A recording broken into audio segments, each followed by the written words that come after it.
BlogTalk Radio. Hello, everyone. This is Chrism, and I'd like to welcome you to another conversation about your Kundalini awakening experience. And today, we're going with kind of a free form right now. I will basically be giving to you whatever the Kundalini in me wants to give to you. But in the meantime, I want you to know that we are open for questions, and the number that you call to ask a question is area code 347-934-0026. Once again, that's 347-934-0026. And we'll get right onto your question. So feel free to ask it. Any of you that are listening right now, feel free to give that number a call.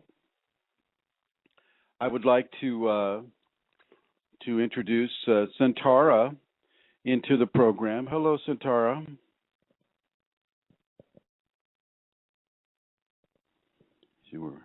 We have these no, studios. I'm here, Chrism. I know. I'm just Hello. just hang on. Whenever I click over to Santara, it's going to take a while because we've got these digital studios, and so it just takes a while for the clicks to come on. So here's Santara. Hi, hello, Chrism, and hello, everybody. It's good to be here again on this Wednesday. It's 11 p.m. here and 3 p.m. in Santa Rosa, and I just think, well, this is wonderful, the way we can communicate around the world now with everybody listening in various parts of the world. So I would just like to begin by perhaps talking specifically to the people in Europe about the Kundalini Awakening Seminar that's going to be happening very, very soon in Dublin in Ireland. The Kundalini Awakening Seminar will be led by Chrism, and it's not actually happening in Dublin, it's happening in County Meath, and it is just 30 minutes from Dublin Airport. So I would like to invite everybody to consider coming, if you're listening to this program, and if that resonates with you and you would like to meet with Chrism or with other Kundalini people. It's a fantastic thing that you can actually do for your process. If you would like to get in contact with me to ask any question at all about the seminar, I'll give you the email address, but I'll give you the dates first. It begins on Friday, the 18th of October at 7 o'clock, and it finishes on Sunday, the 20th of October, around 4 p.m. So we will be with each other as a group Friday night, all day Saturday, right through, and then on Sunday we will finish at 4 p.m. So the email address that you can write to is kundalinimatters@gmail.com, and that's all one word with no spaces, kundalinimatters@gmail.com. And I also have a phone number which is 086 029 7676. Actually, if you're phoning from Europe, you need to put 00353 08. Sorry, let me say that again because you dropped the zero. It's 00353 86 029 7676. And I'd be delighted to hear from you. And when you arrive in Dublin Airport, your transport will also be arranged from there to the venue and returned again on Sunday. And the venue is in a beautiful place in County Meath. It's in the Boyne Valley, which is where that very, very ancient monument site is called Newgrange, which is very, very old, older than the pyramids. So it is a perfect place to be having a Kundalini Awakening Seminar. And on the very first night that we meet, which is the 18th of October, we also have a lunar eclipse, especially arranged for our gathering. So again, do get in contact with me if you have any inquiries. And again, kundalinimatters@gmail.com. So that's it for the seminar, Chrism. Okay, very good, very good. Thank you for those announcements, Amelia. Good. later on in the program, I'll also want to give you the floor about your other points of interest. So today, as I mentioned earlier, is a free-form session. The number to call in is 347-934-0026, and then you'll probably get Santara right off the bat because she's pretty fast with that on her switchboard. And we'll to your question as soon as we can. It looks like we have Fashji is typing a message, and it looks like somehow I'm typing a message without using any fingers. Well, okay. And it looks like, yeah, okay. All right. Brandon, hello. Good to see you. All right.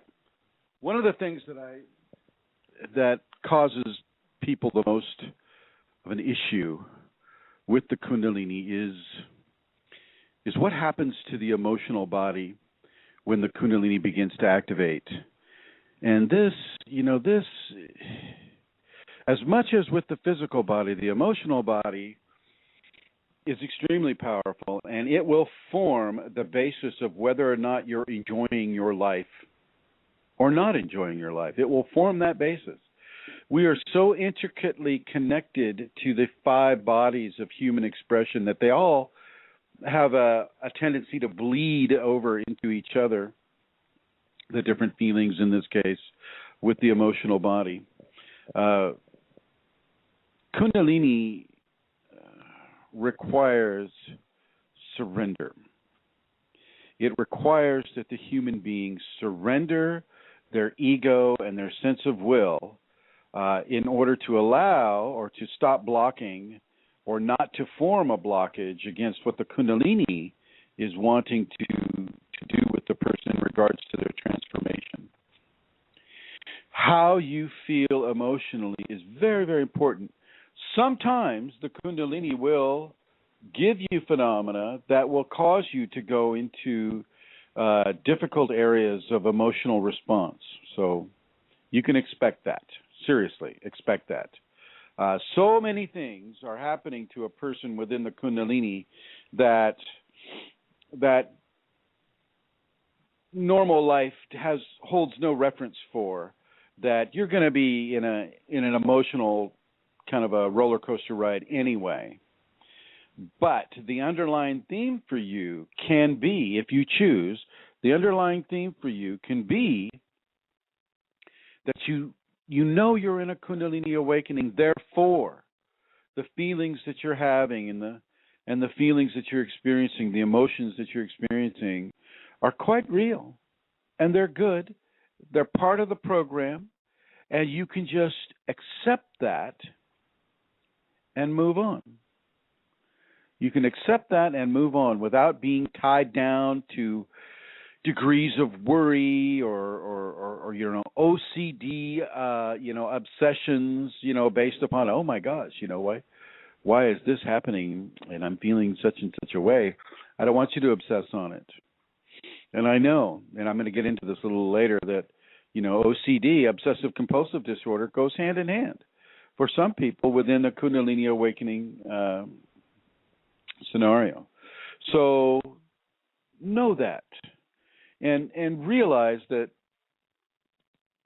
for those of you that feel this information is good for them, is working for them, is something that they can hold on to within the amazing velocity of a Kundalini awakening experience. For those of you who really want to feel the information that I'm giving to you right now, well, then I want you to really focus in hard. Pay attention. You don't get to hear this information too often, and thank God, this show is archived so that people can listen to it over and over and over. The Kundalini doesn't come through a clear channel very often, and it just happens to be coming through in this case. Okay. One of the other areas of receiving this information that I forgot to mention at the beginning, and I'll mention it now, is the YouTube site. Now, I pick the YouTube site because it gives you an opportunity to kind of see who I am. You see my facial expressions. You feel the energy coming off, the Kundalini coming off of me in the videos. And I want you to really partake of those videos. There's about 260 some odd videos on YouTube.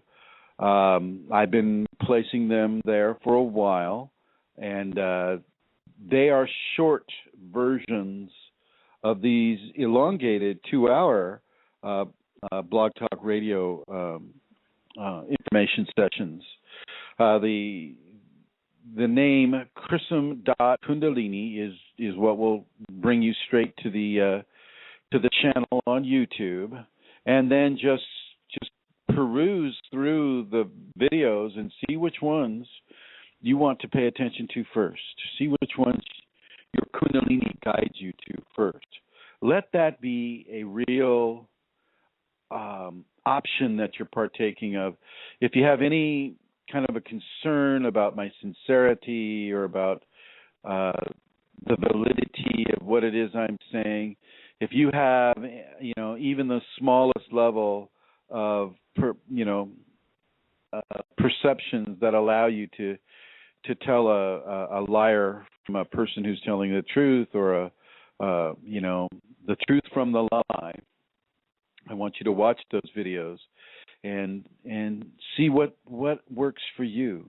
See, if you feel like I'm lying, then none of this information is going to be helpful for you, unless that's just your ego saying, and your Kundalini is going, well, even though you think it's a lie, let's still continue to listen or to watch these things. So I want you to go to the YouTube video site. It covers, it's a whole range of subject matter, everything from the practices that a person would do after doing the safeties practice. I have it split up. I have it in showing the 5 Tibetans and the various practices that one does, and then what you do right after the 5 Tibetans and the various meditations that you have there. Yes, Amelia, I hear you coming on. Hi, Chrism. Just to let you know that there seems to be a problem with sound. People are not hearing your voice in the chat room, and John is in the room next door to me, and your voice is not coming out either on air.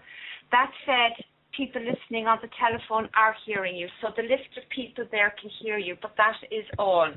I'm going to assume, Chrism, that it's going onto the archive, though. Right. Okay. But just to let you know, I don't know how to make it well, okay. I'm gonna have to try to make it okay. Let's see here. I don't know if this is helpful at all. Eileen, I know you're listening. Can you come on, Eileen, and tell me if you can hear this? Eileen is actually listening on the phone, but she's also on okay, all right. So could she type it in that she can hear you? No, thank you. Let's go to Drakina or Fashji. If either of you... You need to speak to Julie or somebody. John is next door and he can't hear you, but everybody on the phone can hear you. Oh, that is just so weird. Okay. Okay, well, I'm going to call back with the cell phone. See if that works. Okay. In the meantime, Amelia, I want you to relate to people your experiences in emotional control with the Kundalini. Okay, I will do that. Okay.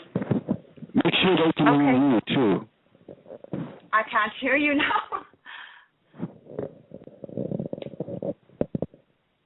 Go ahead, Amelia. Okay. Well, I actually haven't been listening to the conversation at all, listeners, because this was going on in the chat room. And so I was typing and I was also speaking. When people come on air and I speak with them, I don't hear what Chrism is saying. So he's asked me to speak about the emotional aspect, and therefore, let me think. One of the things that I discovered early on in my process, not so much early on, but once I came in contact with CAS, Kundalini Awakening Systems, and Chrism, is that there was such a thing as emotional kriyas. I had been going through a period of, crying, not understanding why I was crying because there was nothing wrong, and feeling intense sadness, really amplified, but not understanding why, because there was actually nothing wrong in my life. And yet I knew that it was connected and related to past things that had happened. And so I would often find myself just crying and crying and crying. And for a very long time at the beginning of my process, it used to really bother me. I used to feel, I was depressed, or that I was cracking up actually, because I didn't seem to be able to manage it at all. When I came to understand about emotional kriyas and that the Kundalini was amplifying my emotions, and I'm just looking at that one aspect for now, the crying and the sadness, that I began to realize that it was okay, and I stopped fighting it in the sense of trying to figure out what was going on. And so I began, it was tied into my surrender as well, but I also needed the information that such a thing happened for me to understand what was happening. So I began to realize that emotional kriyas were perfectly okay, and recognize them when they came, and surrender.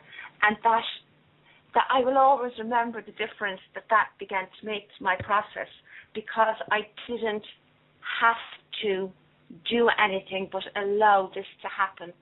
And what was actually happening with the tears and with I'm using the word sadness now, but that's not quite it, there was huge relief happening in my body.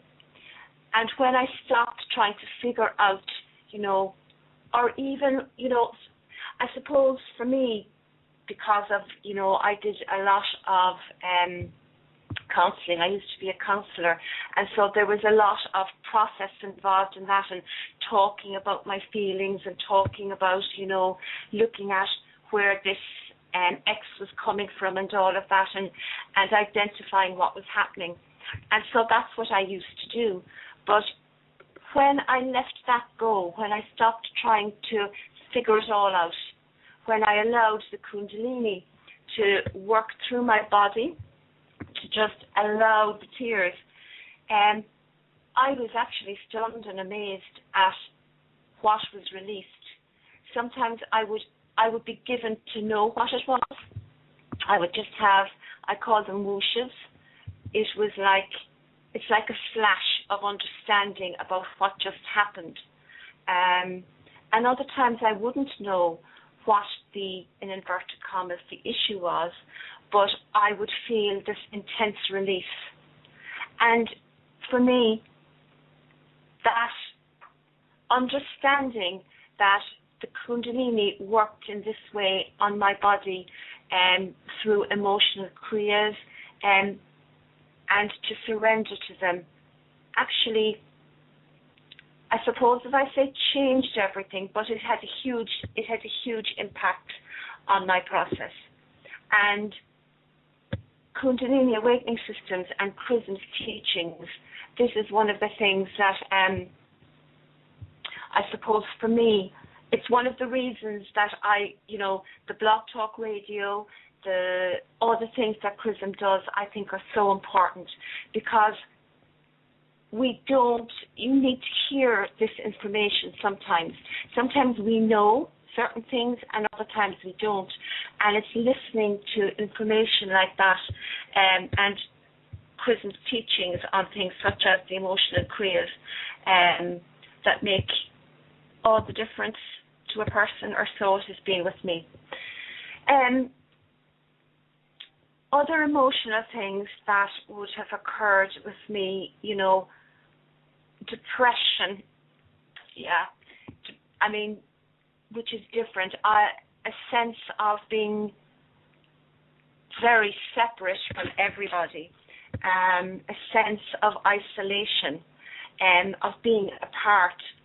And I think what's very interesting about that is that as my process has evolved and gone on, that has actually changed. I don't, there was a time and oh, I'm hearing terrible sounds in my ear. Okay. Okay, I think it's okay again. Oh, it's not. Sorry, one second.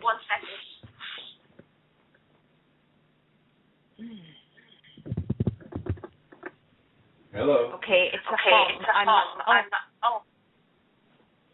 Is that you, Chrism? Can I be heard? Okay. Now somebody has just. Guys, I think it's Julie, and she says I can hear some Tara talking. So I'm going to ask here, can they hear Chrism? Will you speak for a few minutes, Chrism? Sure. You can hear me all right. Right, so okay. kind of carrying on with where Centaura was going with this depression.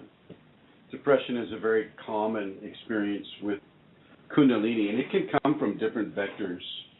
The depression can come from so much phenomena coming at you all at the same time.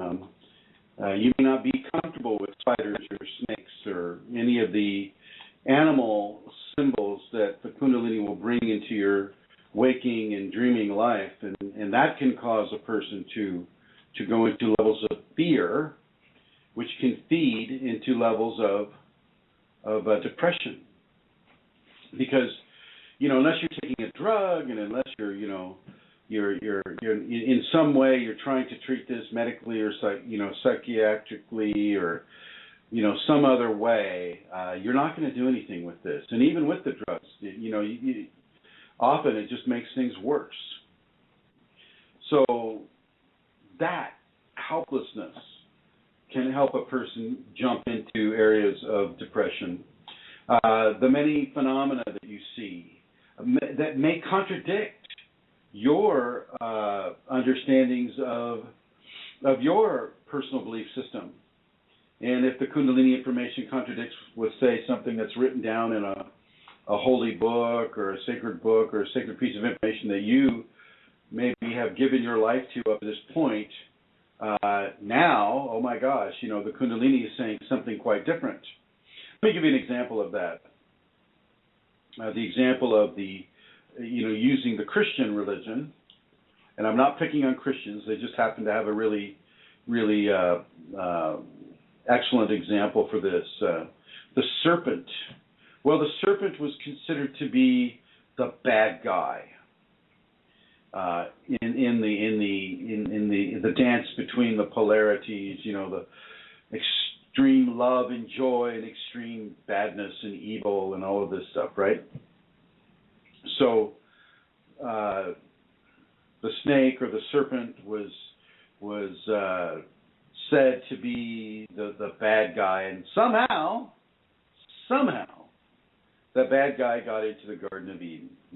We won't go into security issues or whether or not the Garden of Eden was being patrolled.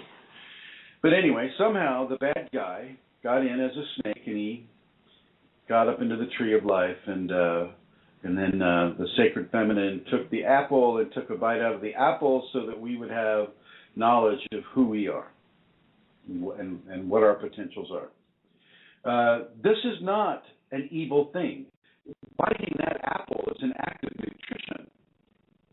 Biting that apple was an act of grace that is saving, humanity from its from its own, shall we say, egregore-based ego.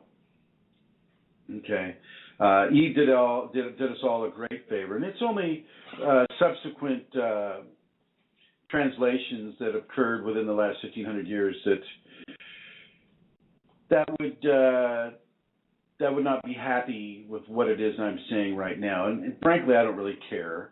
The Kundalini is happy with what I'm saying, and that is what matters to me at this point right now. Whether or not the current Christian understandings of the Garden of Eden and the serpent and the male and the female, whether or not that storyline is being upheld doesn't really matter to the Kundalini. What matters to the Kundalini is truth, the truth of who we are and how we are and what we need to do to continue moving along the same lines of enlightenment, education, love, and devotion in an activated sense. The Kundalini will support those properties and expressions within a person, not necessarily the fear aspects.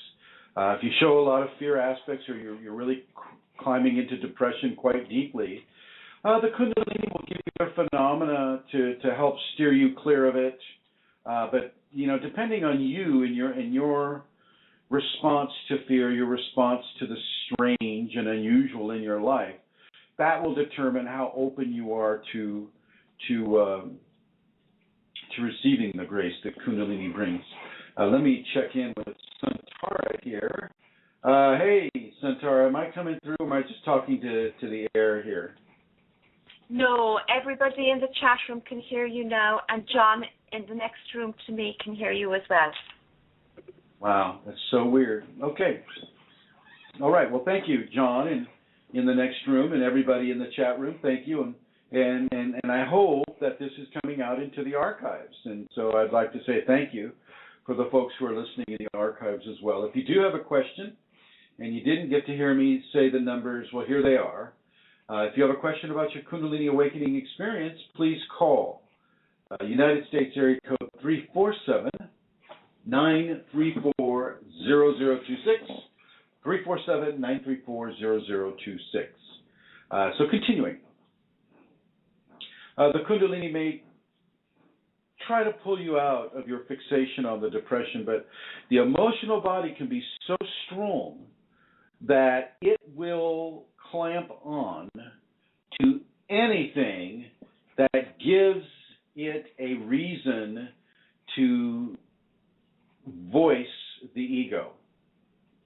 Now, it's the ego of the person that wants to be in control. It's the ego of the person that wants to that if it's not done the way the ego likes it, then the ego is going to put you into a state of depression.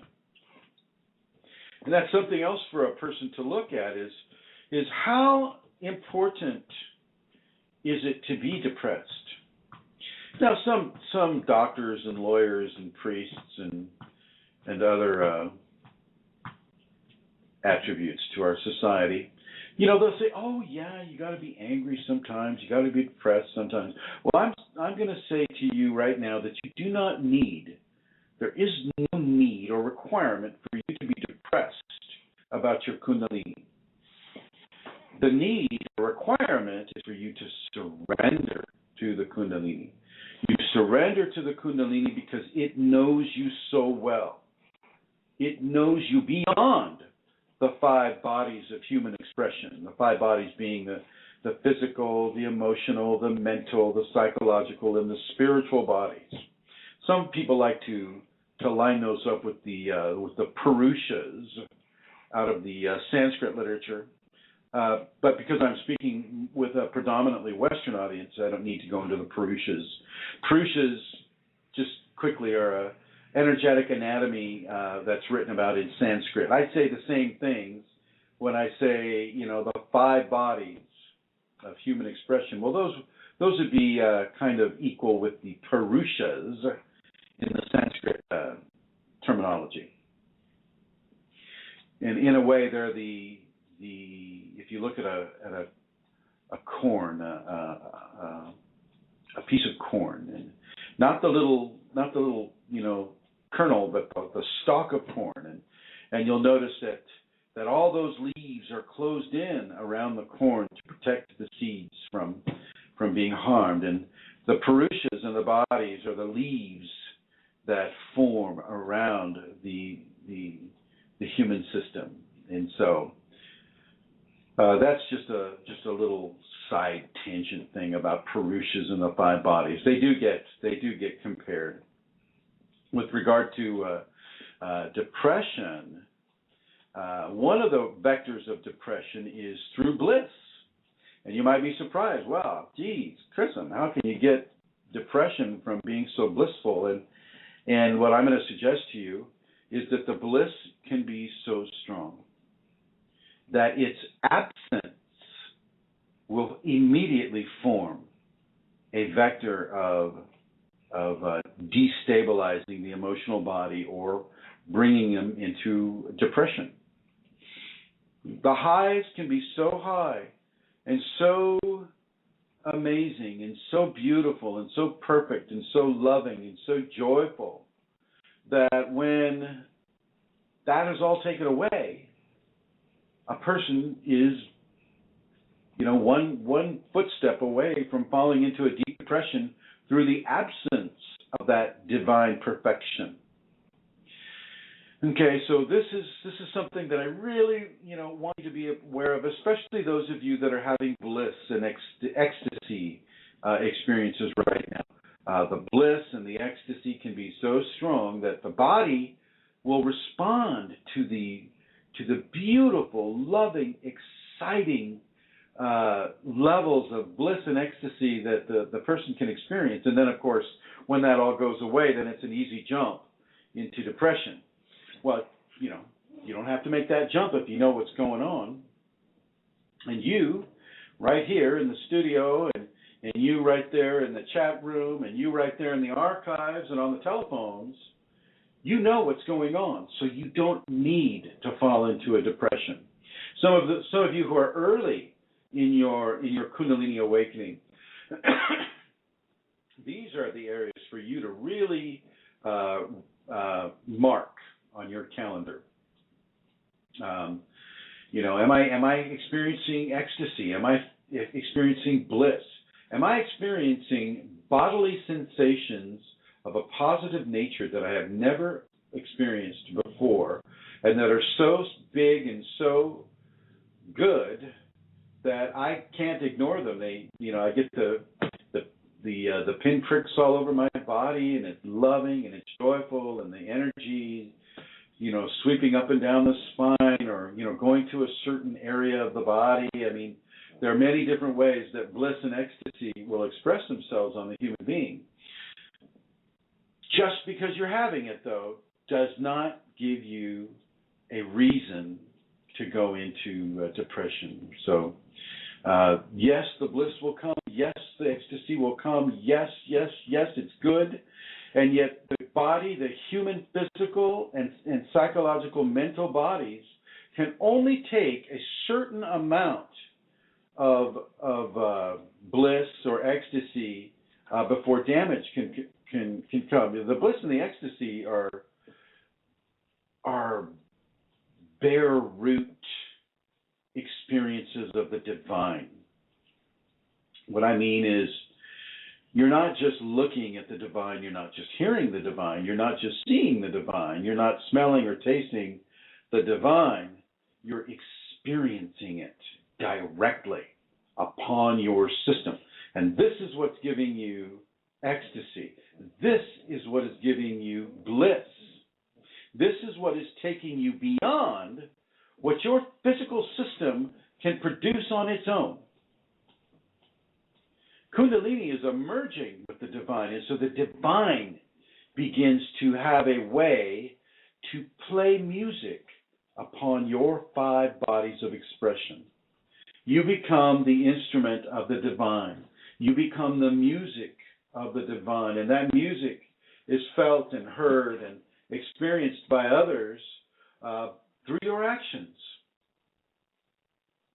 Are you a helpful person? Do you help people because the Kundalini compels you to help these people? Are you a person that is able to be trusted in an emergency? Do you give into the Kundalini to the point that no matter what occurs around you, you know that you have the Kundalini. You know that you're walking hand in hand, step in step with the divine agenda. And so anything that happens around you is part of your divine agenda. If you know these things, then there will be no need for you to go into depression. If you know these things and you're around other people who you may know are suffering from Kundalini phenomena-based depression, well, you can correct them. You can let them know. And if their ego will listen, sometimes we can become so addicted to depression that we don't want to leave it, even though we know it's a hurtful scenario. With the Kundalini, if you really, really, really hang on to your depression, you can turn that right into Kundalini syndrome, which we've done another show on back in the archives there. You can find it, Kundalini syndrome. And the Kundalini syndrome will basically, it's like a long version through hell. You have the choice. You can take the short version, and you can kind of go, oh, yeah, maybe I want to go there. Okay, fine. Or you can take the long version, just like, okay, step by step, level by level, lesson by lesson, education by education. Okay, I don't need to be here anymore. I'm gone from hell. That's basically what happened to me. Sometimes you have to experience hell before you can experience heaven. And if you are experiencing hell, well, then there's another vector of depression for you. So once again, emotional control. Do not buy in to depression or emotions that are based on phenomena that your Kundalini brings you. All your phenomena should actually be seen as a gift, all of it, even the stuff that's challenging for you. So let's just say, so here's a phenomenon I've heard from students. Okay, I'm sleeping. This typically is in New York City or any of the big cities. London, New York City, Los Angeles, San Francisco, the big metropolitan areas will have these types of entities. So you're sleeping on the bed and you roll over to your other side and you open your eyes and there's this big, tall, black figure standing next to your bed over you with a big pointy hat. Whole thing is about 11 or 12 feet tall, pretty tall, or at least it feels that way. They try to make themselves feel really tall or to appear really tall. And you have a choice. You have a choice. Well, the first response is typically from most people will be that of fear. Oh my God, what is this tall thing with a pointy hat doing in my room? I don't recall sending out invitations for people with pointy hats. So this is Kundalini phenomena. Basically, what's happening is when you have a vision like this, your third eye is open to such a degree that for a certain amount of time, the Kundalini will allow you to see in the spirit life and the physical life at the same time. And so you'll see this entity standing there, and it'll look like a physical thing. It'll look like a physical being. And all you have to do is smile and roll over and go back to sleep. I mean, unless you feed it fear, it has no reason to be there. And it might do some things to try to scare you, red eyes or, some sort of a booming voice. Not like my voice right now, not that it's booming, but, some sort of a caricature of a voice like you'd hear in a Mickey Mouse cartoon. You just imagine the tall black figure in their underwear. And you can kind of like maybe imagine some funky underwear for those guys, the pointy hat guys. And just do not take the bait of being tricked into going into fear. You always have the choice about fear. You can go into it or not. Yes, they try to appear big and tall and scary, and so that puts your physical body into worrying, okay, which sets off all the other worry alarms in the rest of the body. And so once you understand that this is a Kundalini phenomena, I don't need to be afraid of this. Once you're able to adopt that understanding and that ideology, life will go much smoother for you. Your Kundalini will go much smoother for you. And this all traces back to our emotions and how much we're able to have a sustained ability to control our emotions. I'm just checking right now. Santara, can you ask your husband if he's still hearing me?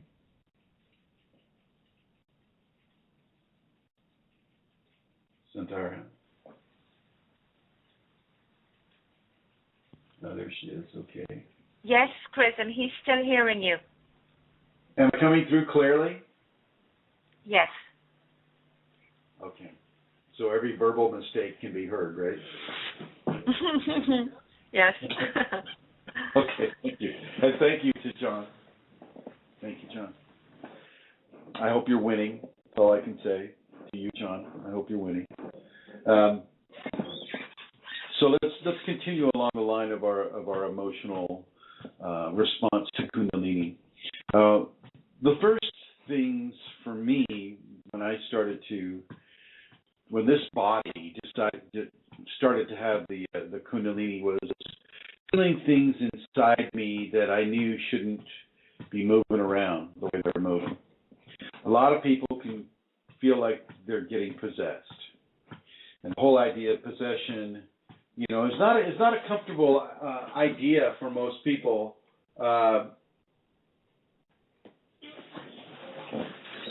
Possession is a far more common experience than most people understand. It is fairly common, but it isn't disastrous. It's not the disaster that you think it would be. And certainly you don't want to believe Hollywood. Oh my gosh, do not believe Hollywood movies. They are not telling you the truth. They are selling tickets to their movie, and they will sell whatever ticket that they feel harvests enough energy and strength and fear and endorphins from you that they can get. And this is, it's purely a commercial venture. And so really be advised when you go see a movie that you're watching a movie. This came out of somebody's fantasy land, unless it's a history pick or something like that. But don't believe what Hollywood says about evil or the nature of evil or the powers of evil. You notice that I don't even have to see the movie, and I know that Hollywood is framing evil as this incredibly difficult power to overcome, and it's not. It is not a difficult power to overcome. It is an easy power to overcome.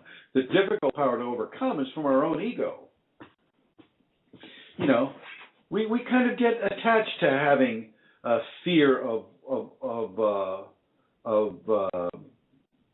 want or having as much as you need to be happy. And if you don't have that, well, then you're in fear. Okay, want and gain. Okay, fear of loss and want of gain. So I want you to really understand that this works on an emotional level too.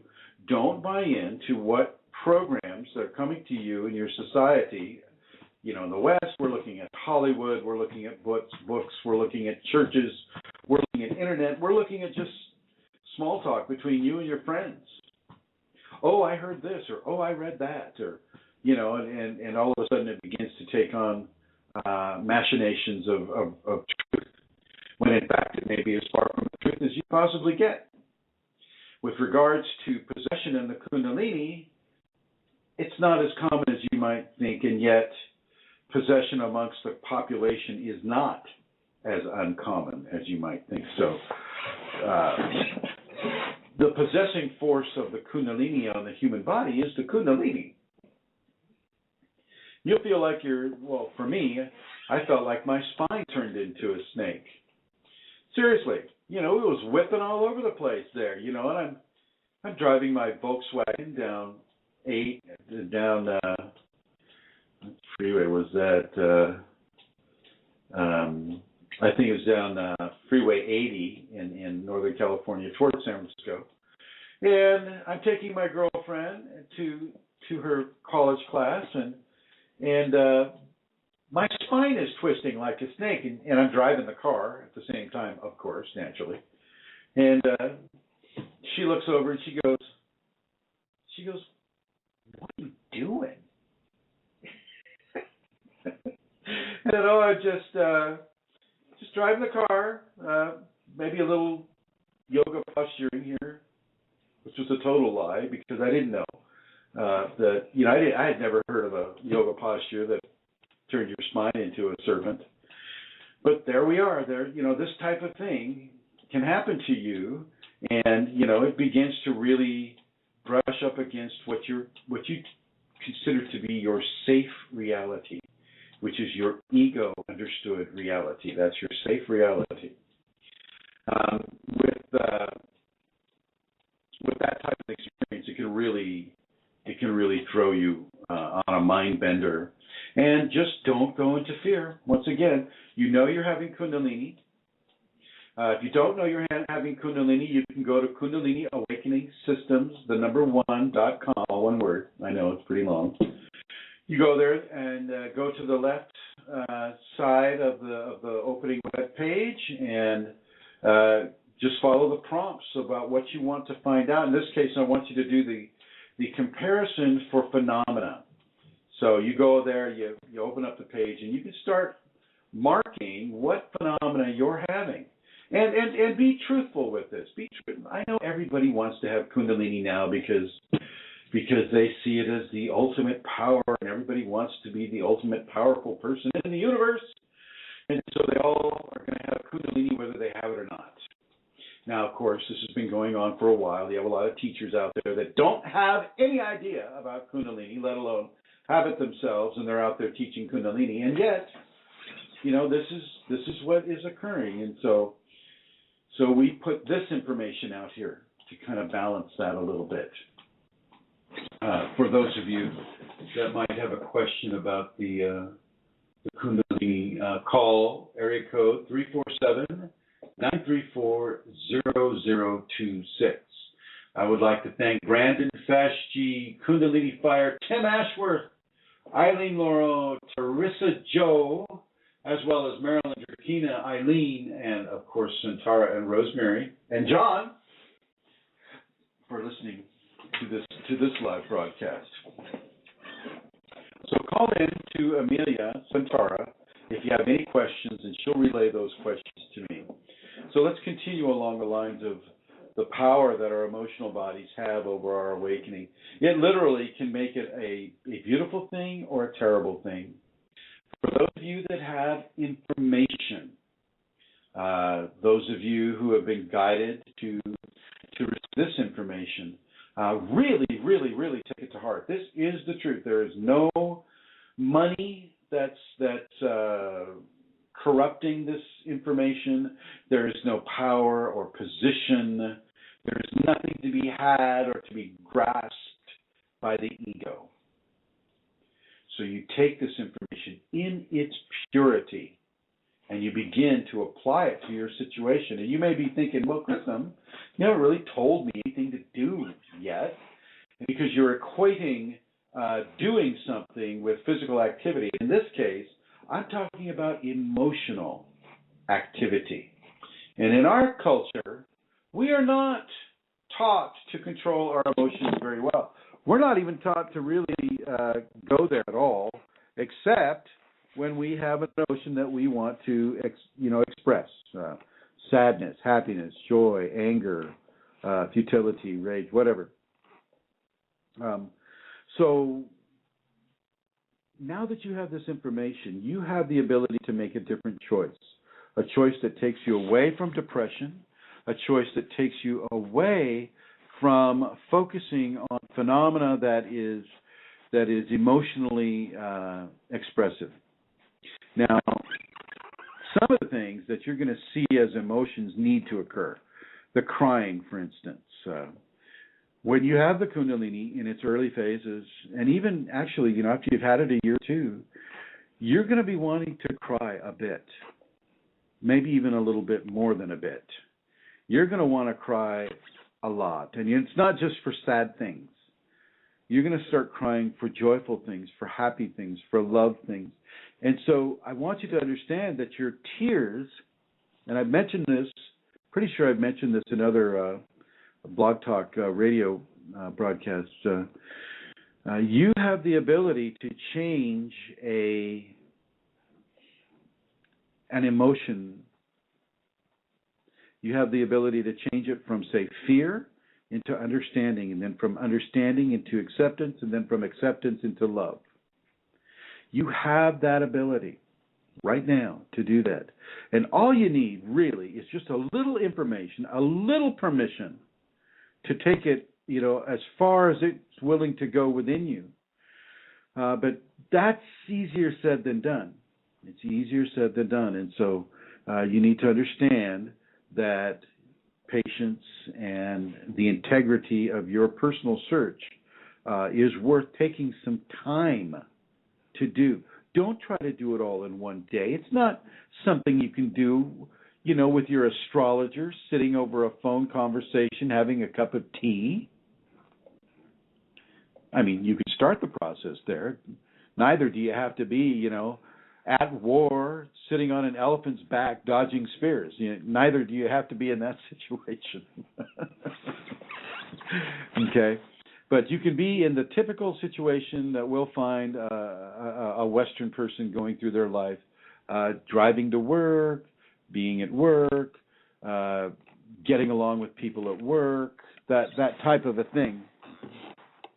So, you can initiate these emotional controls within the Western context, the living life in the Western way. So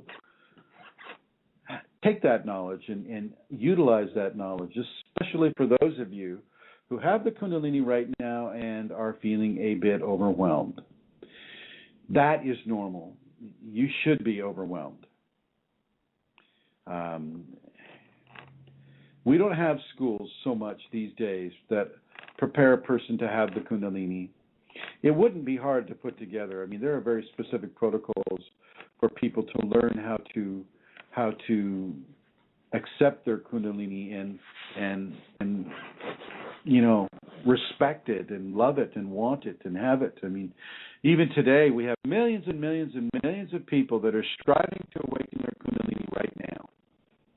They want to awaken it mostly from ego concerns. They want great power, they want great knowledge, great information, or they want to be a great influence on other people. You have it already. You have it now. Except you weren't maybe looking for it so hard. Maybe you weren't looking for it at all. Maybe you were doing astrology or channeling or tarot cards or, psychic goldfish communication. All these different horrifications of information. Now the Kundalini, however it's come to you, has come to you. And all of those old expressions of spiritual practice need to fall away. All the Reiki you were doing needs to fall away. It got you to this point, but it's no longer useful to you. It's kind of like for years and years and years you wanted this special car. I hope this is going to be a good analogy. So there's a sports car that you all want to buy, and oh my gosh, it's a beautiful car, and you just need those keys. You need that car. So you win the car. You actually win the car. But you don't have the keys. Now you got to get the keys. Okay? And the keys in the Kundalini context are information. It doesn't make the Kundalini car go. That's going to go anyway. Okay? What it allows to happen is for your mental mind and your emotional mind to come into a balance and a flow with what is happening for the person. Okay? This balance and flow is a huge deal, and this can allow you to be successful with this or to have a much more difficult journey. Now, sometimes, like me, a person needs to have a difficult journey. It's necessary.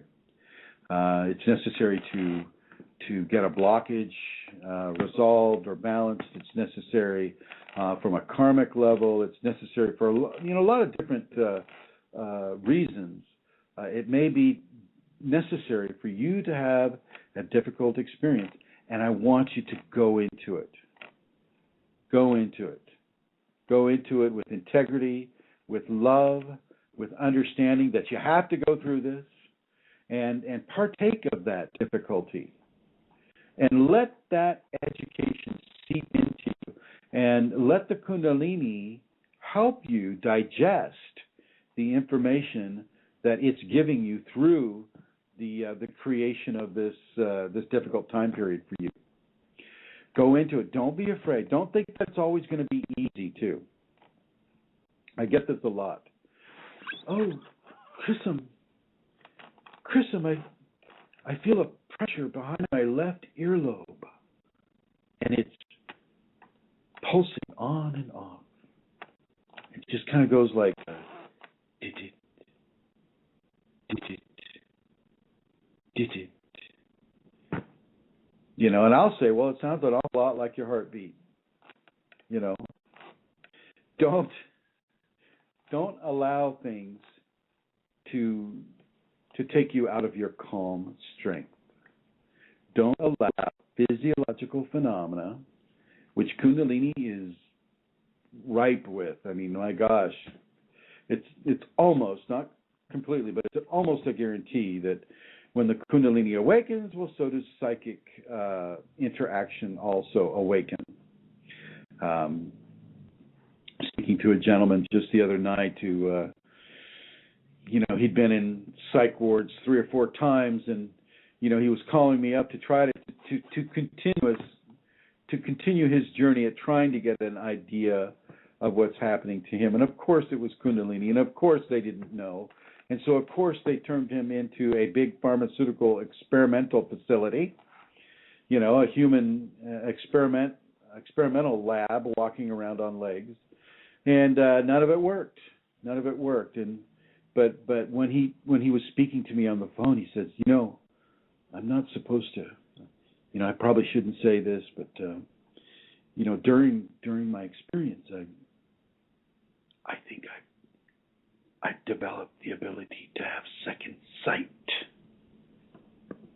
And he said it with such a degree of secretiveness and importance and power in his experience.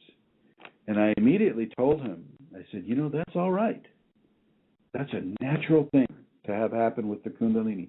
You don't need to be afraid to state it to me.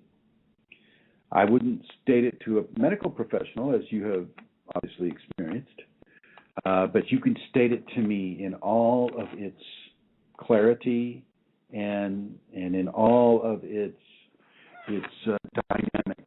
Tell me everything about what you've experienced.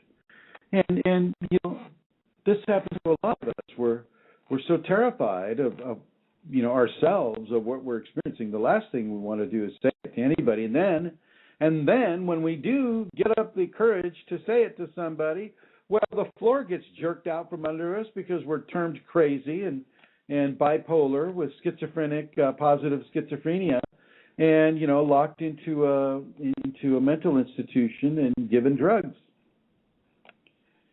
So I can understand his position of being very cautious with it, but I'm going to suggest to you and to him, as I did to him, that you can say it, especially to other Kundalini people.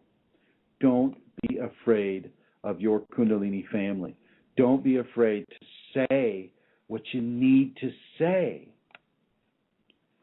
Sometimes you just need to say, hey, you know, I've got second sight, or hey, I spoke to an animal and it answered me back, or hey, you know, I saw this golden ball of light drop down from the stars and land right in front of me, and we had a nice conversation about Christmas trees. I mean, you know, whatever it is. And there is. I'm not just pulling that, you know. There's a reason why I said Christmas trees, and we'll get into that later. There's a reason that you're having this, and so I want you to honor that reason. Don't make the Kundalini do it all over again in a different scenario, just hoping that you'll get the point. Take the point now and move forward in your enlightenment process. Move forward in your emotional stability. I think Kundalini has really wanted this talk to be about the emotional stability. So pretty much I'll stay there. Now, if you have any questions about your emotional stability, it looks like we got 2 people on hold, it looks like. Santara, are those people holding for questions? Click, click, click, click, click. All right. I'll start talking again and she'll interrupt me. Okay, so if you do have a question, the phone number is 347-934-0026. So with regards to emotional stability within the major phenomena of the Kundalini, the first thing that's going to happen is it will blow you away. Unless you've had some little hints of this throughout your childhood and as you're growing up, you know, you get a psychic experience here or a spiritual experience there, so that there is a little bit of a seed quantity of information within you that allows you to have this experience. Great.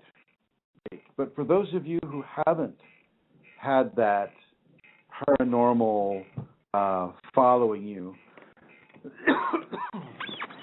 one of the first things that can happen is that you can become terrified, emotionally terrified. You're crazy, seriously. All of a sudden, you'll see yourself as one of those crazies on the corner, you know, preaching the gospel to nobody in general and everybody, you know, who has an ear. But you're not. You're not crazy. You're not turning into a street side preacher. You're having Kundalini, and Kundalini is a big, big step. And so, with that big, big step, are some big, big changes that are going to occur, and these are going to occur to your emotional body just as much as to your physical body.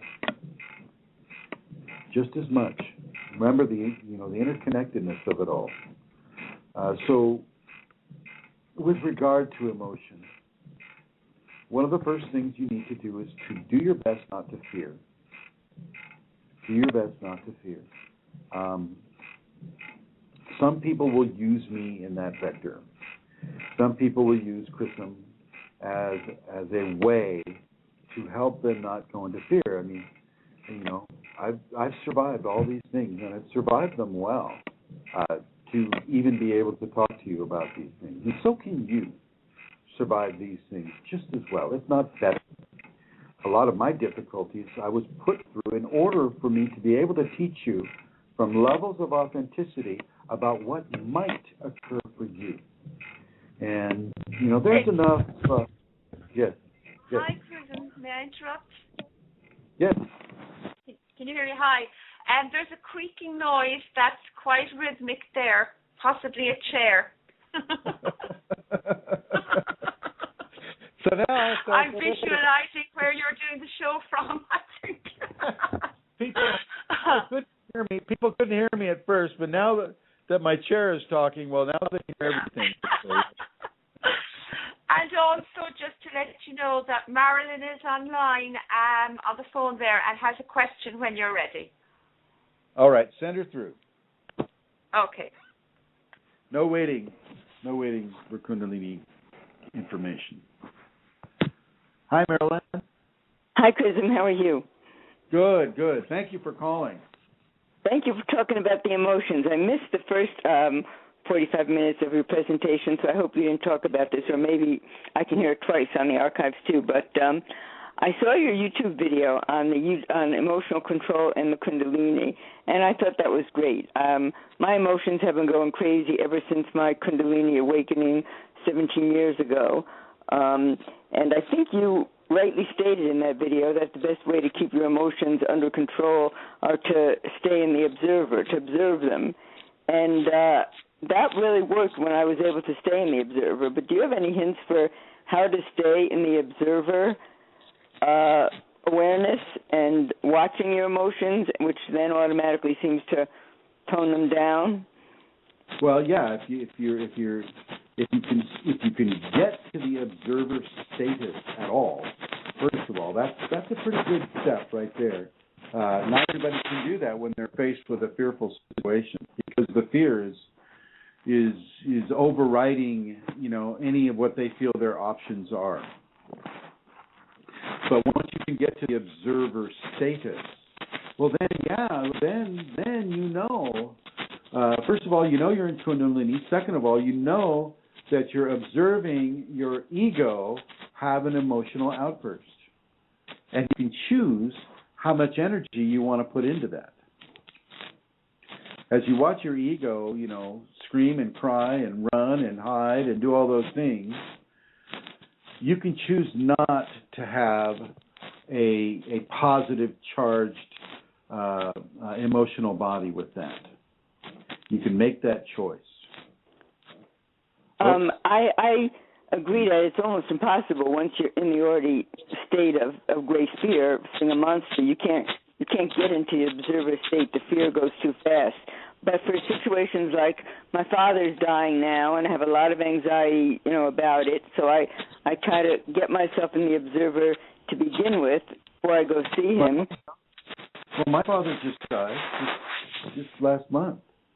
I don't have fear about his dying because I know he'll be happy. I have fear about him leaving, my sister then leaving, and me being alone. He will be fine. I have no qualms about that. But my sister then's going to leave town, and I'm going to be alone. And he's kind of the end of the family in Tucson here.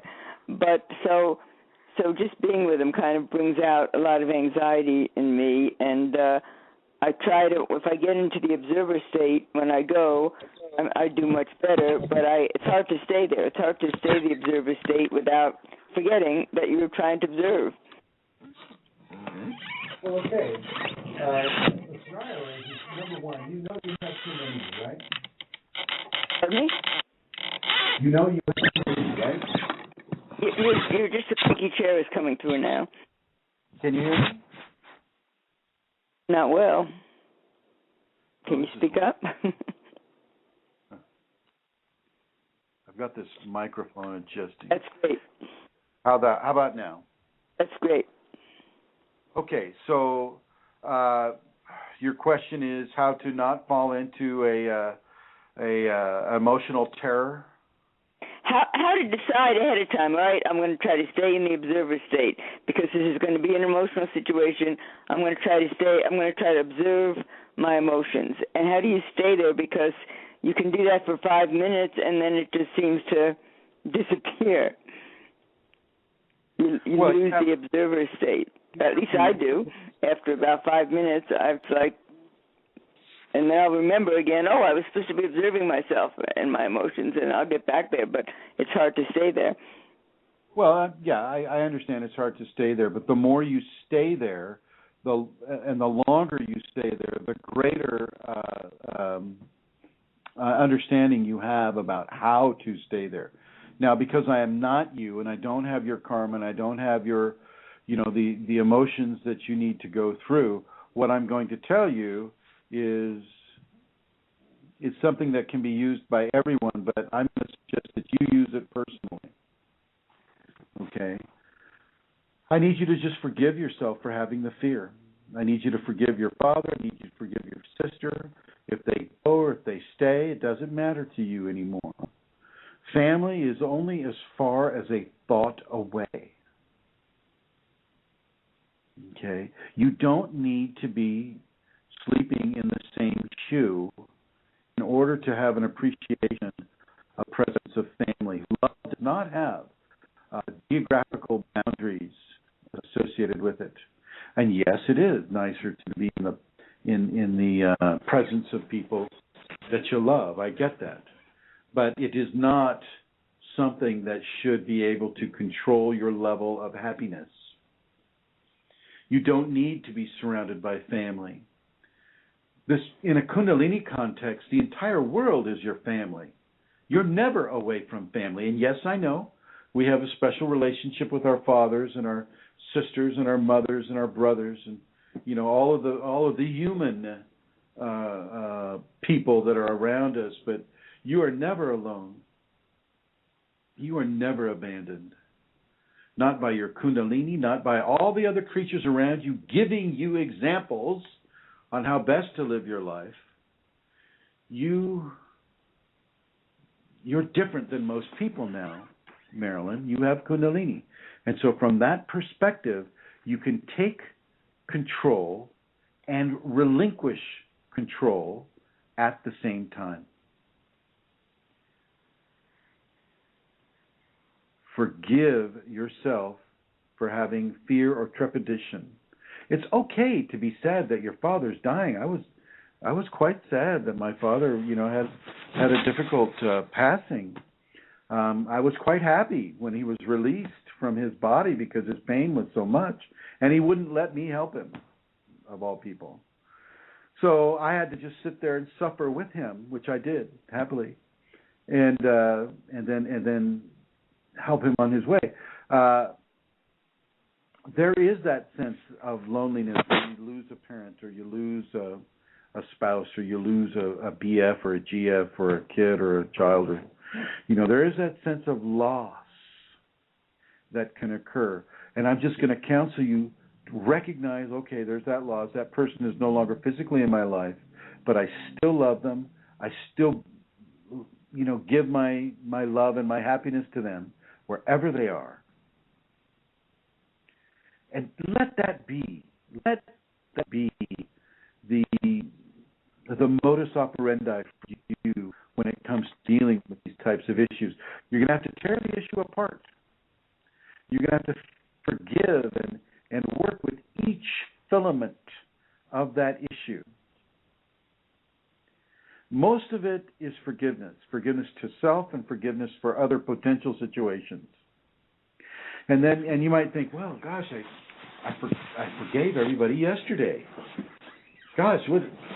I have to do it again? Yes, you'll have to do it again. You'll have to turn it into somewhat of a practice.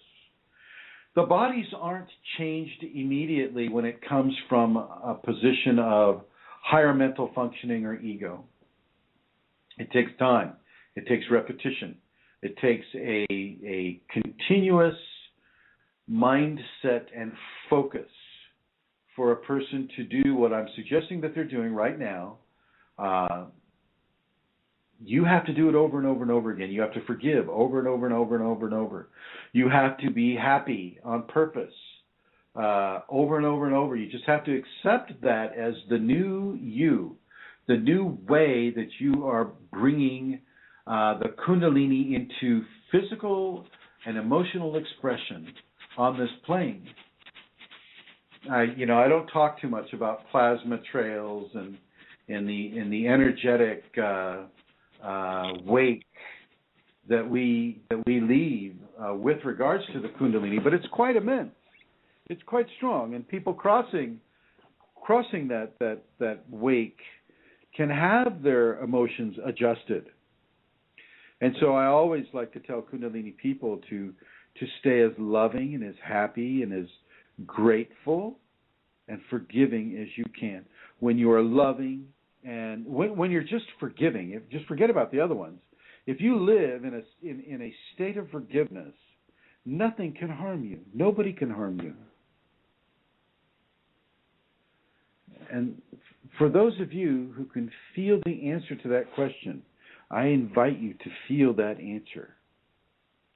Feel it. That is coming out as an unspoken directive. So here you go. Broad spectrum telepathy. Broad spectrum. I've just given it to you. See what comes up into your minds. I know, I just surprised you with it. I apologize. But this is the way the Kundalini works through me sometimes, is it wants to give you a direct experience. And so on a broad-based telepathic plane, right now, those of you who are able to reach into this and ask your Kundalini for the meanings of what it is that I've just put out there for you. Broad spectrum, okay? And so, Marilyn, are you still there? Yeah, I'm still here. Does that help you at all? Yes, that was help, but I also would like a little bit more on staying in the observer, the witness state of mind. Or is that just a matter of practice and mind control and self-awareness and... It's discipline. It's all a matter of your own discipline. Yeah, you practice it daily. You recognize how it feels so that your physical body can tie in with the sensations, and your mental mind, your mental body can tie in with the physical sensations, and your emotional body can also tie in with the physical sensations. You don't really care if your ego body ties in or not. Okay? Your spiritual body already is tied into those areas already. Okay? So you're taking those three plus your spiritual body, and you're recognizing the discipline that is needed in order to stay in the observer state. Now, I don't want you to stay there 24/7. Just as long as you need to, that's all. With Kundalini, you're automatically put into the observer state. It's just that most of the observing is going on by the ego because, the ego sees its world falling apart around it. And so, it's hard to take the eyes off of that. But with you, Marilyn, go ahead. Sorry, Chrism. I was good. If I could say something that came up for me there. Sure. You were saying about how important it is to take control, and in the context, say, of what Marilyn is saying there about anxiety or fear, and for me, taking control was actually surrendering.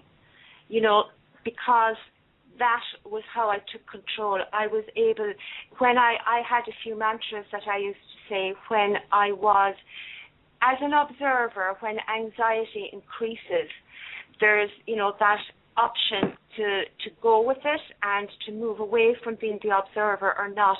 And for me, I took control by saying, I surrender to truth. I surrender to God. I surrender to love. I surrender to Kundalini, but truth, love, God, and those things allowed me, by saying that allowed me to stay in what you're saying about observer, Marilyn, but also to not go to that place of fear and anxiety. So I just thought I'd say that. Thank you, Amelia. Yeah. By surrendering. Surrendering is really putting the power into your pocket, so to speak. When you surrender your control to the Kundalini, the control of your life, the control of your Kundalini experience, you open yourself to receive everything, and yet if your surrender is deep enough, it all comes into place automatically. Surrender is one of those magical cards, I guess, if we're going to use analogies with card games. It's your ace in the hole. It's your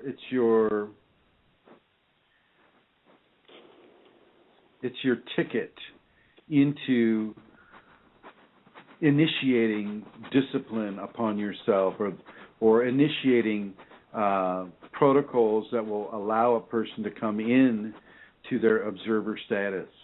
You have to practice it. You even have to practice surrendering. You have to practice surrendering, forgiving. You have to practice living in gratitude. You have to practice these things. They're not just something that, oh, yeah, I heard about gratitude. I'm grateful. Yeah, I'm grateful right now. I'm grateful. And then, for the rest of the week, until you're reminded of being grateful again, then you're not.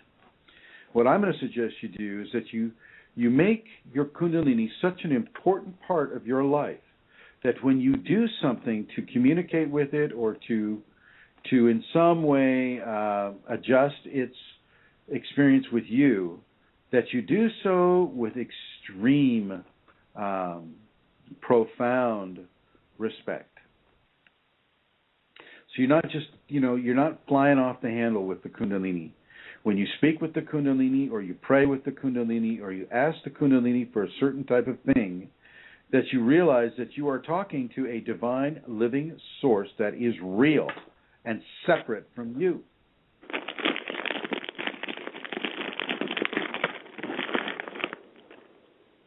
Well, that was interesting. That was not me, folks. That was somebody else. So, so the scenario is you take control. You practice the mindfulness. You practice being the observer.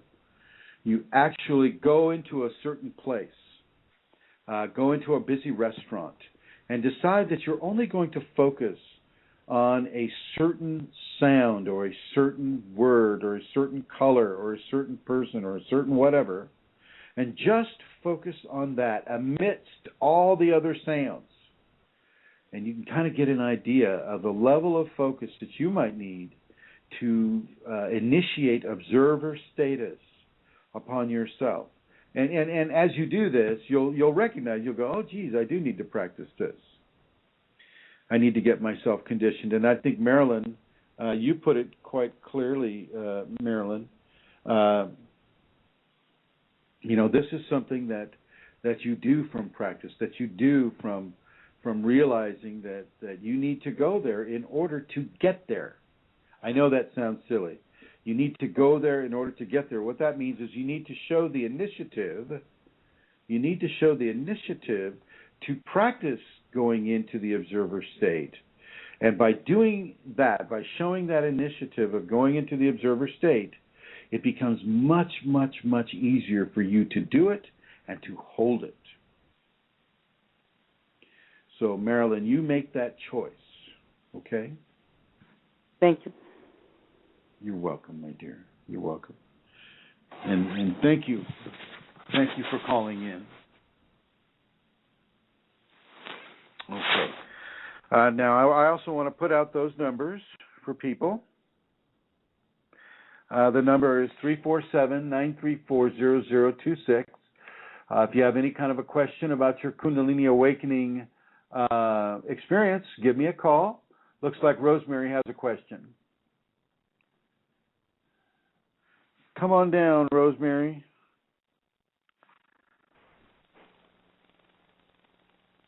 She's coming. She's walking down the aisle. She's coming up to the stage. And she's on stage. Yeah, can you hear me? I can hear you, yes.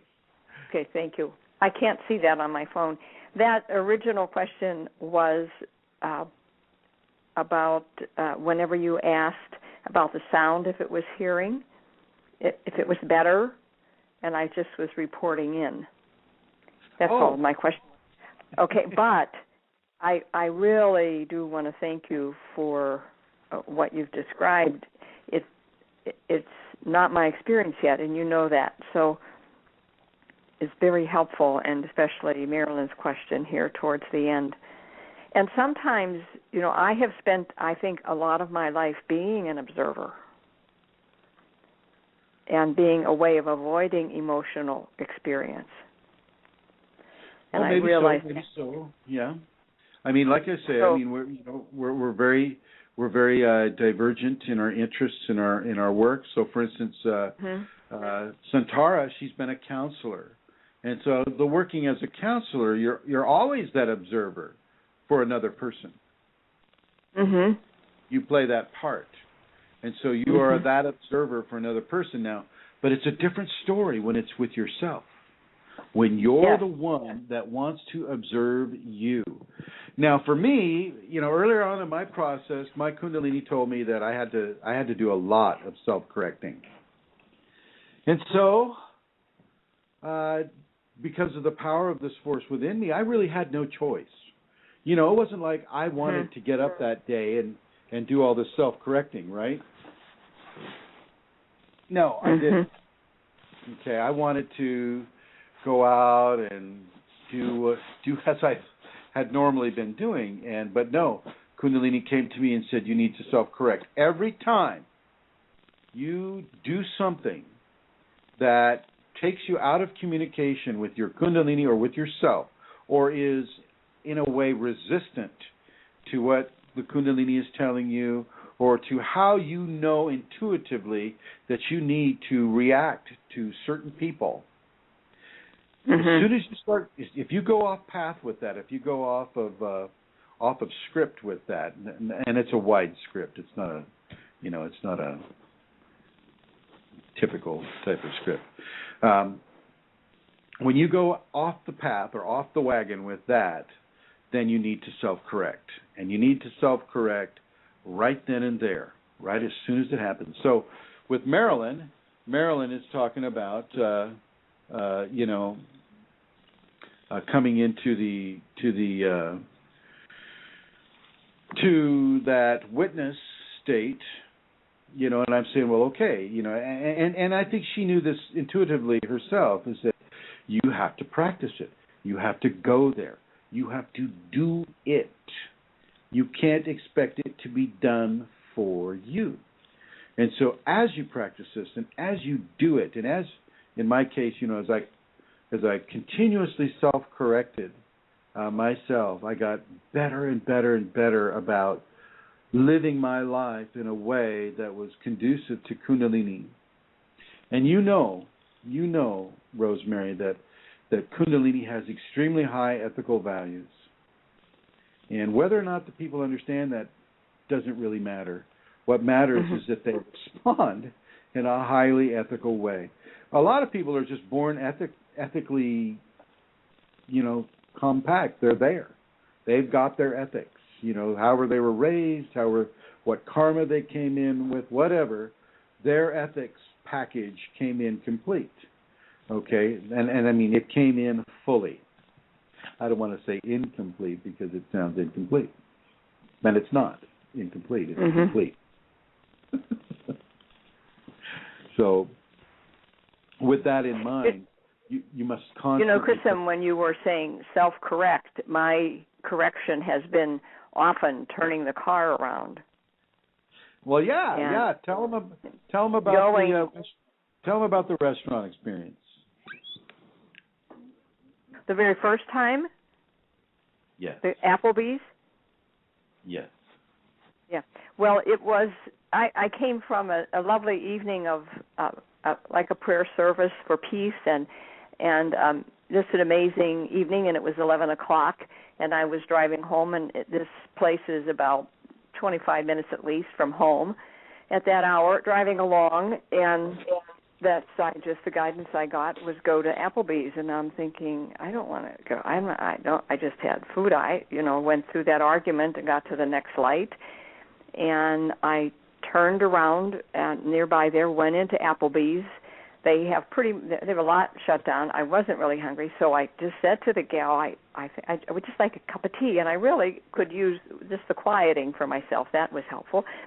But that's what I did, and then I thought, well, maybe I should order something, so I got some fruit. And then I was ready to pay, and I don't carry a lot of cash. I do my business with my Visa card. So she had everything shut down to work with my card, and I didn't have cash. And so she said, oh, forget it. She said, I'll pay for it. And I was deeply touched by that. It still wasn't making a whole lot of sense to me, but I said, well, I guess. So when I told Chrism about it, he said immediately that was for her. That event was for her, and I did the next day call and share that with someone, well, how kind that was of her. So I'm learning that. I've had stuff that's more than just a red light. It would be 2 or 3 or 4 or 5 miles to turn around. And that one time I did that was a place that I walked. I don't want to go in there, you know. So I did, and I walked, and when I walked into the store, there was something exactly that I needed that someone told me they don't carry. You'll never, you won't find it there. Plus talking to someone, and I needed muscle as well to move something in my house. And by the time I got home from turning the car around, it was like 50 minutes. I had what I needed. I had somebody say to me, my neighbor say, oh, so-and-so, he'll help you. And it was all done. And that one was for me. Well, good. Yeah. So one thing I like about you and your process, Rosemary, is that you are willing to do the self-correction. You are willing to do the work. And I want to hold you up as an excellent example of a person who is walking this talk. You may not have all the phenomena that you would like to have. That's a double-edged sword. But you are doing the work. You are doing the hard work that you need to do. You can ignore that phone. I'm not going to answer it.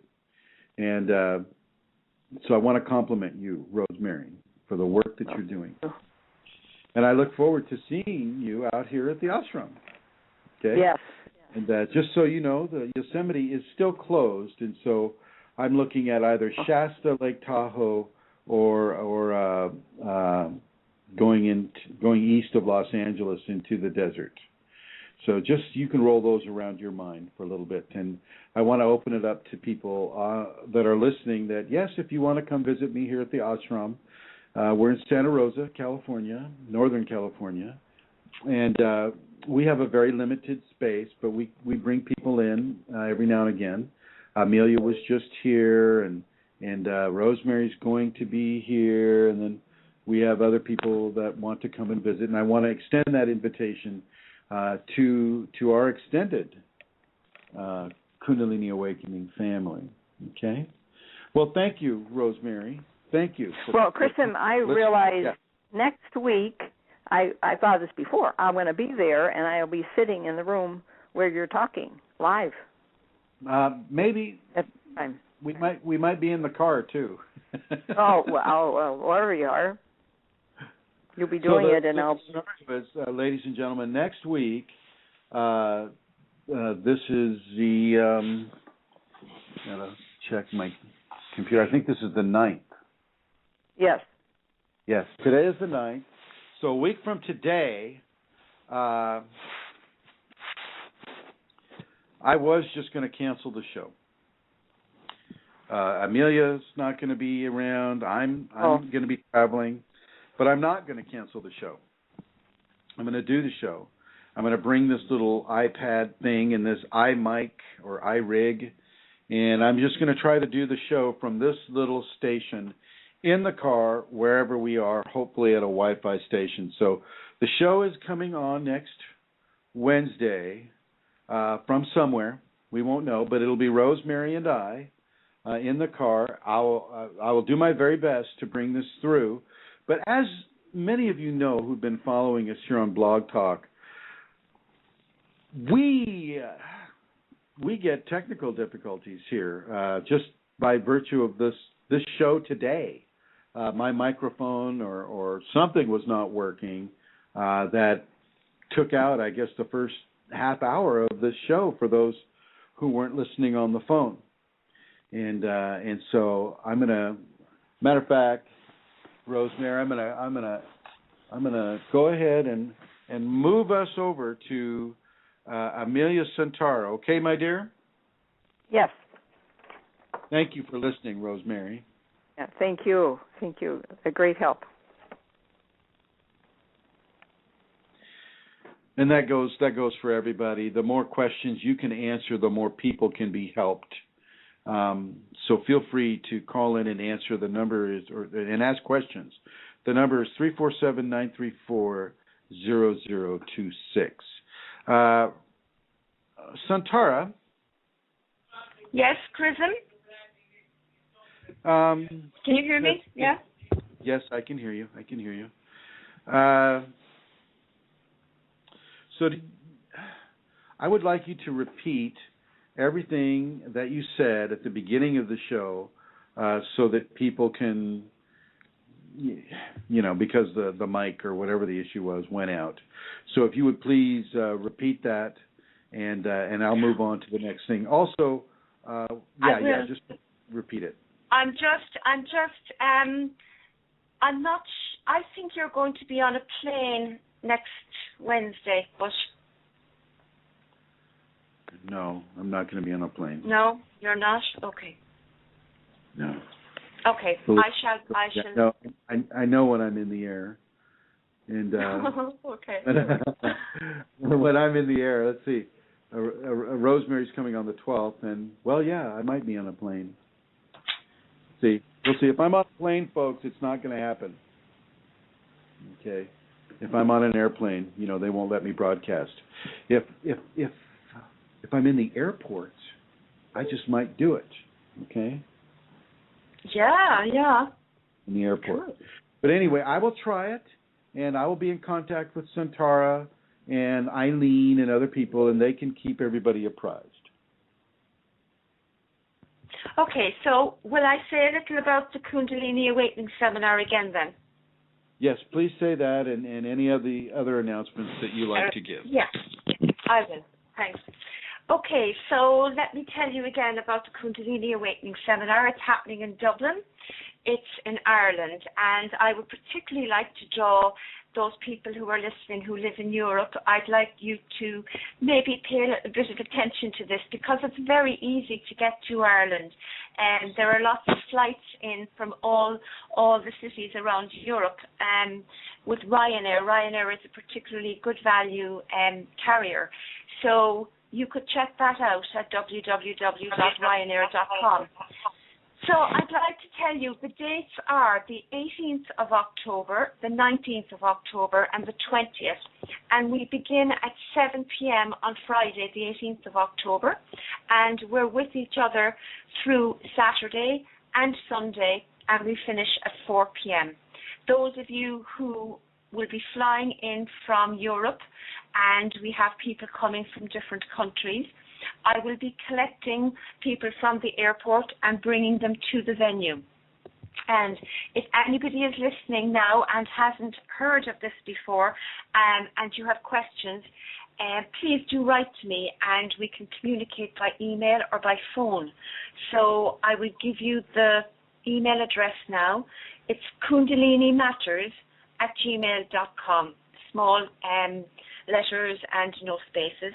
And my phone number is 00353 86 And the venue that the seminar will be taking place in is in the Boyne Valley. And I was telling people earlier that this is a very ancient place with lots of very ancient monuments, Newgrange being one of them. There's another one called Dof and Nof, but we're in the middle of all that. And these places are very, very ancient, older than the pyramids.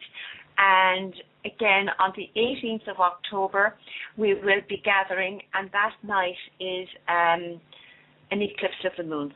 So I really just like the fact that the seminar is starting at that time with an eclipse of the moon. So please do write to me at kundalinimatters@gmail.com if you have any interest or if you have any questions or inquiries at all. And I'd like to also just let listeners know that, you already know Chrism is a unique teacher, but in the context that he does not charge people. He gives information and support and teachings for free. And he does this on his website. He does this on Facebook, on the various groups in Facebook, and he does this on YouTube as well, where there are over 200 YouTube videos for people to listen to and watch. And he does that also. He gives his teachings here on BlogTalk. And nobody is excluded because of money. Everybody has equal access to his teachings and to the information that he gives about Kundalini. And Chrism does this, like it's a 24/7 full-time service of love that Chrism gives. But, you know, I need to say as well that Chrism needs to pay bills, buy food, and all of those things. You know, he does need money just like all of us. And so while he does not charge, he certainly will accept donations from those who are able and those who wish to donate to contribute in support of the work, and it's sacred work that Chrism does. So I would like to give you the address that you can go to if you wish to do this. And again, as I say every week, there is absolutely no pressure on anybody to donate. It is only if you are in a position to do so and if you wish to do so. So you can go to www.ascension-kundalini.blogspot.com, and there you will see a donate button on the right hand side, and it's easy peasy after that. So I'll give it to you again. It's www.ascension-kundalini.blogspot.com. So that's it. And again, I'll just give you once more my own email address if you have any inquiries about the seminar. It's kundalinimatters@gmail.com. Okay, I'm finished, Chrism. Thank you. Okay, all right. Can you hear me? Yes, can you hear me? Okay, good. Yes, I can hear you. Okay, all right. So that's pretty much how it is. Now, I got about 18 minutes left. Does anybody want to call in? If so, the number is 347-934-0026. If you have any question about your Kundalini awakening experience, feel free to call in. Continuing along with the emotional balances, let's talk some more about that.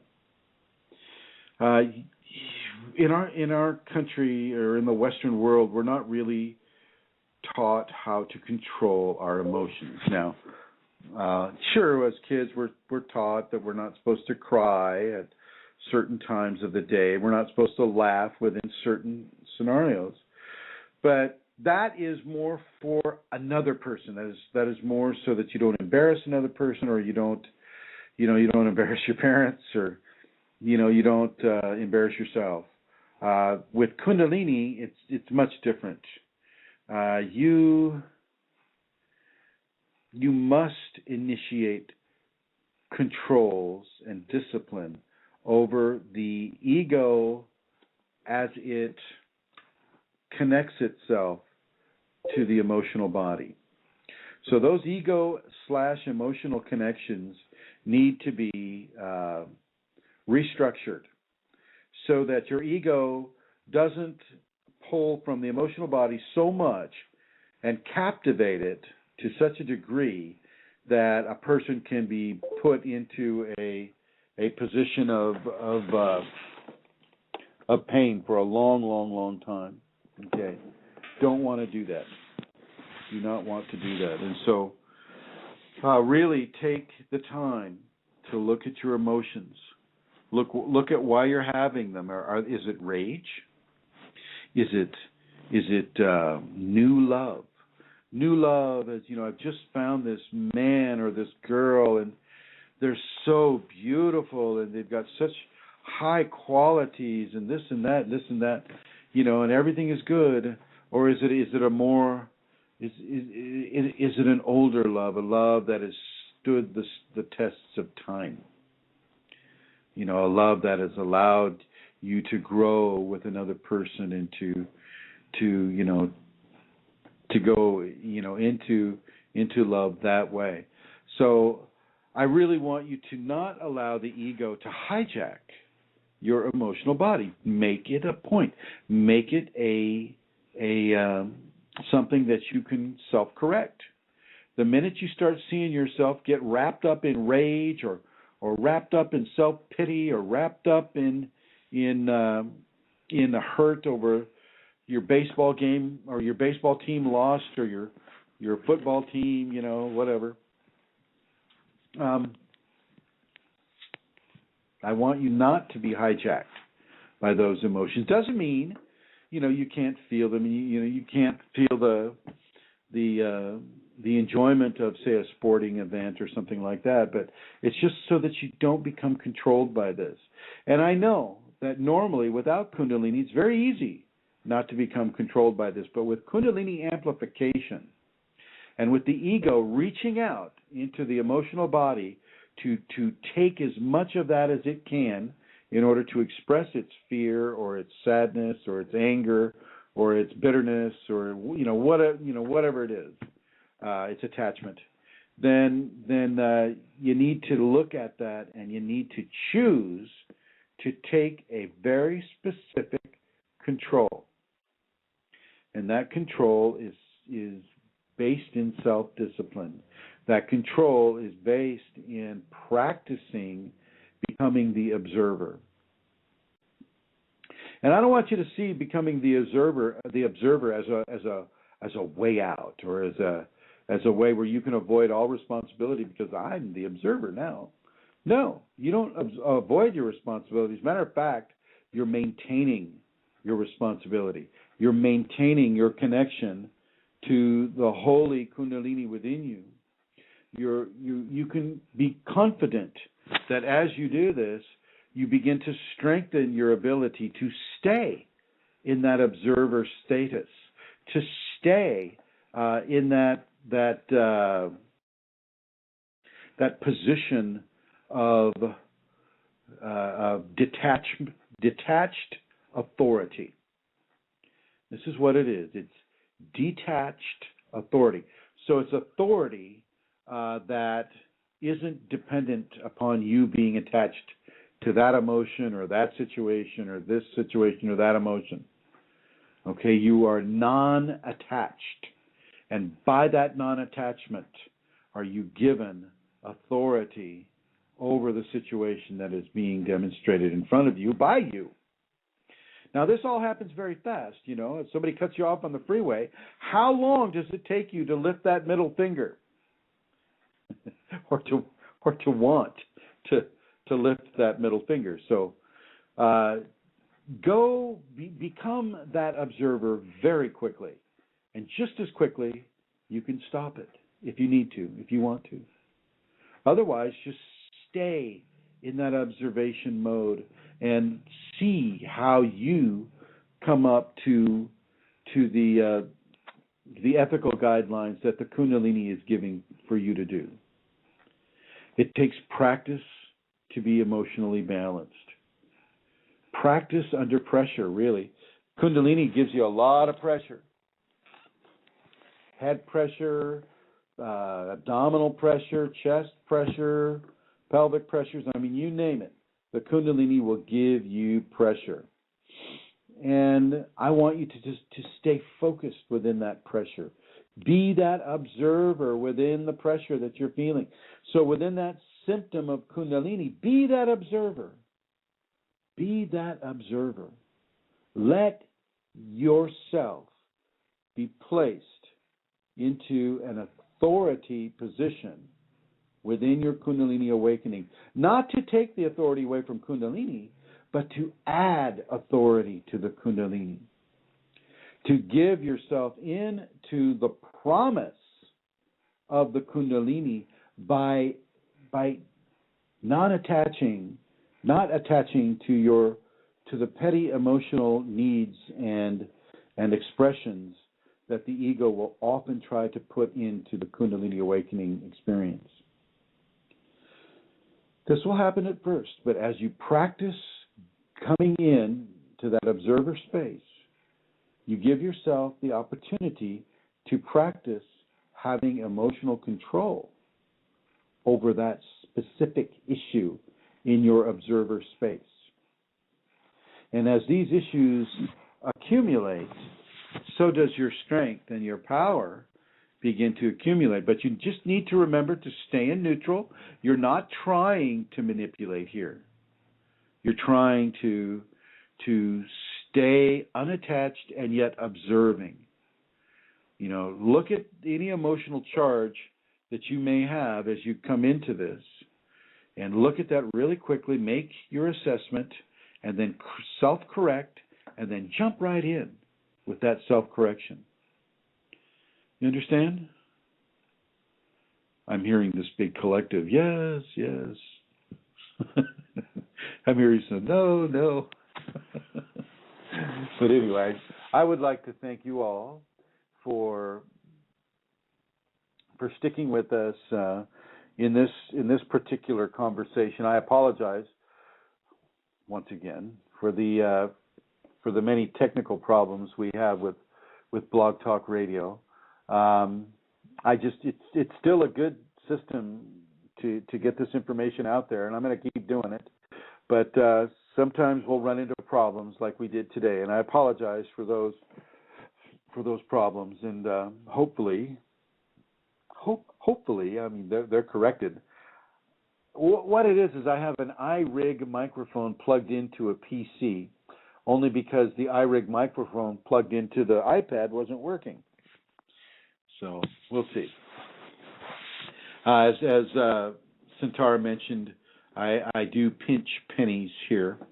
I don't charge for this information simply because when I was in great need of guidance and information, I couldn't find any.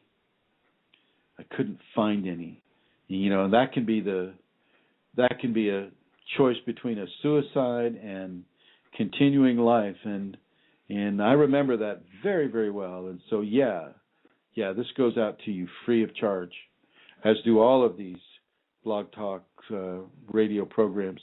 Listen to them again and again and again, because I guarantee you there are energetic equations waiting for your second, third, fourth, and fifth time listening.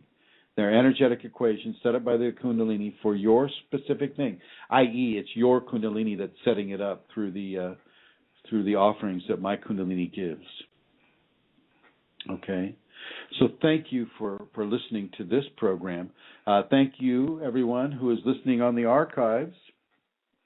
I would like to thank Amelia Santara and her husband, John. I would like to thank Eileen Laurel. I would like to thank Barbara Berry and Glenn Ola and all the many people that have come together to help us bring this information into the masses of people. And you, listening to this program, help to make that occur. So thank you very much, everyone, for listening, for participating. Come to Ireland if you can do it. If you're in Europe, come to Ireland. It will be worth it. If you can arrange to meet in another way, then come out here to the ashram. Go visit, Santara. I mean, start to reach into your Kundalini family and make some connections there. We're all on the same page here, and so I just want you to know that, and I want to say thank you once again for listening to this program. And at this point, I am going to sign off. Good day, everyone.